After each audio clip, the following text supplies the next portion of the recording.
Dude, come on, Still Hunt just got nerfed. I can't rationalize playing Hunter anymore in like endgame content. Or can I? Today I'm going to show you what I believe to be the best 2 Prismatic Hunter builds in the game right now, and neither of them require the exotic class item. I try to make this video short and sweet, but if you see this video and you're thinking, these builds suck, I have a build that's so much better, fantastic. Hop on over to my Discord. Link should be in the description. Share that build. And if your build is really, really good, I'm going to feature it either in a video or on stream. And if it makes it into a video, there is 1,000 silver waiting for you. So the first build we're going to be working with today is going to be what I consider to be my GM build. I'm doing 2 specifically because you can see in this menu there are 2 slots, and I have organized them a little maybe OCD-ish, but there are 2 slots for Prismatic, and I use 1 build for each of those slots. So this is going to be my GM build. We're going to be taking advantage firstly of Gifted Conviction. This reads that the activating Ascension or Tempest Strike throws bouncing explosives at nearby targets that jolts them. Jolting nearby targets grants you damage resistance. Now, the first part of this exotic is not really that important. We're really focusing on getting the damage resistance from jolting targets, because that damage resistance in GM content is going to be very, very useful. So the main weapon we're using with this is Indebted Kindness. I don't have the God roll on this. Ideally, you would be getting Lead from Gold Volt Shot, but any weapon with Volt Shot is fine. I just love Indebted Kindness, as most people do. For our secondary, I'm using a grenade launcher just because they're really ammo efficient. Lost Signal is great because it's basically a legendary Wither Horde.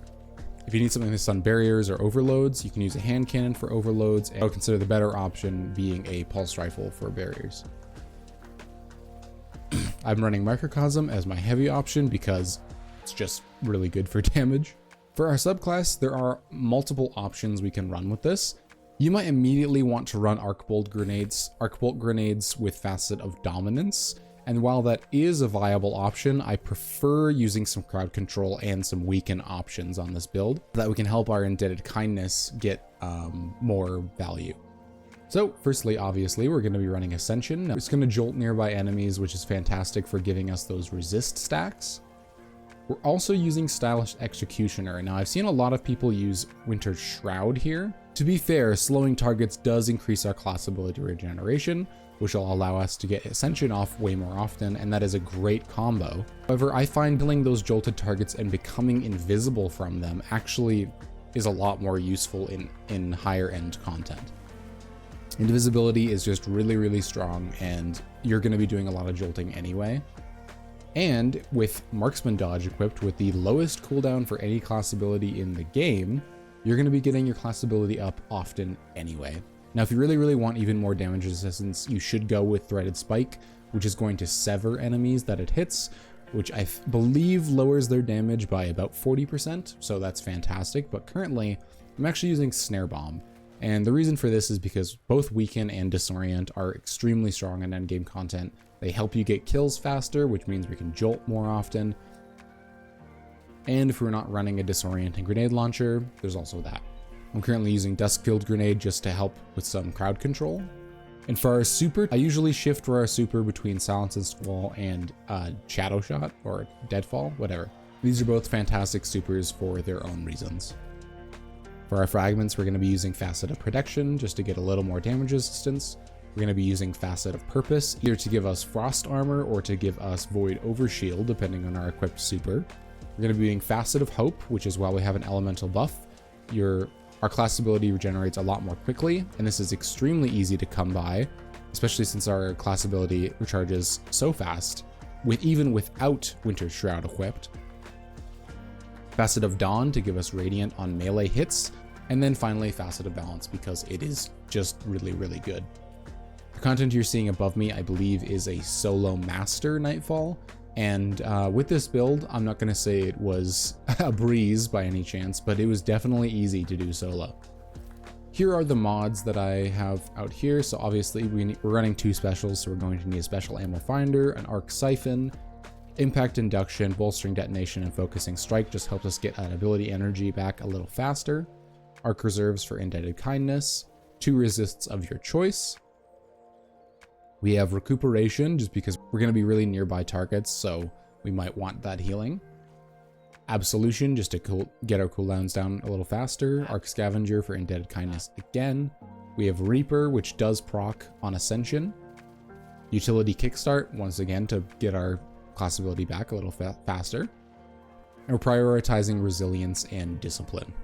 This build is fantastic in endgame content, especially things like Master Dungeons and GM content where dying is really not acceptable in most scenarios, and survivability is the #1 priority.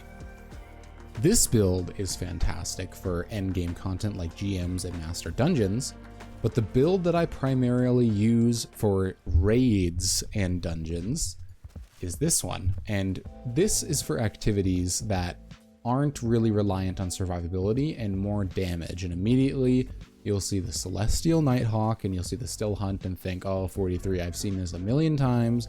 Everyone's been using it. It's been used since the first week of Final Shape came out. I get it. Everyone gets it. Celestial Nighthawk will give you super energy back for precision final blows. So you might think it's odd that I'm not running any precision weapons, any precision add clear weapons. And that's because our add clear option here is going to be combination blow. Now the weird thing with combination blow, you'll see in the footage that I have above, is that combination blow generates a lot of orbs of power. And orbs of power not only feed our super, but they also actively feed Still Hunt and its buff.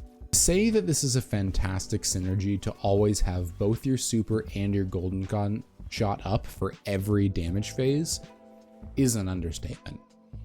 So to go over this quickly, we have Celestial Nighthawk, of course. We have Still Hunt. For our super, obviously we're running Golden Gun. We're going to be using Gambler's Dodge to get our melee back.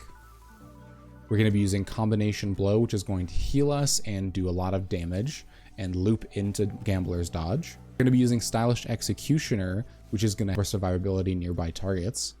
And we're also going to be using Winter Shroud, which after 2 dodges of Gambler's Dodge is going to freeze nearby targets, and the next melee will basically clear an entire room. We're going to be using Facet of Protection for damage resistance. We're going to be using Facet of Dawn to get us Radiant, which also will buff our Still Hunt damage. We'll be using Facet of Courage, which because of Winter Shroud, almost everyone is going to take extra damage from our melees. Facet of Bravery is an odd pick in this one, but I'm simply using it because we're getting so many powered melee final blows that if we do need to either generate special ammo or do some add clear without our melee, our Strained Machine Gun is also going to have Unraveling rounds. Now you can use Facet of Ruin instead of this one, as we are going to be freezing targets in close range, and those shatters are going to be doing a lot more damage with this, so perfectly viable. Facet of Purpose is also in the mix because picking up Orbs of Power will give us Restoration, which is just always fantastic. See in the bottom left of the screen that there are way too many orbs spawning, and all these orbs are just going to feed into Still Hunt and our super. These 2 builds I hope you enjoyed. In one of the last videos, I did a quick sneak peek for a subclass I'm working on, which is Strife, which hopefully I'll actually be able to finish before Bungie finishes on their end.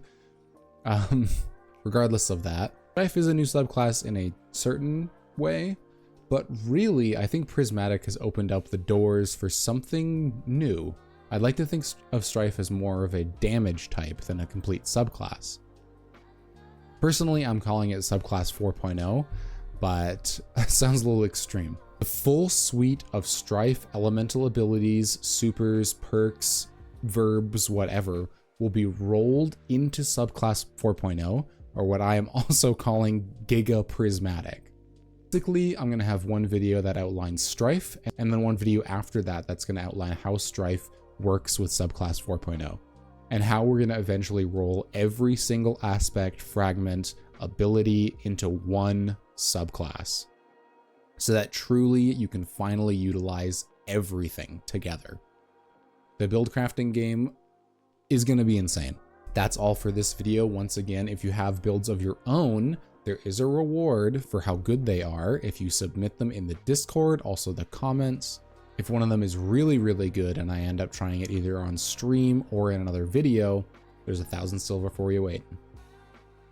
I hope you all have a good rest of your day or night, and I'll see you on the flip side.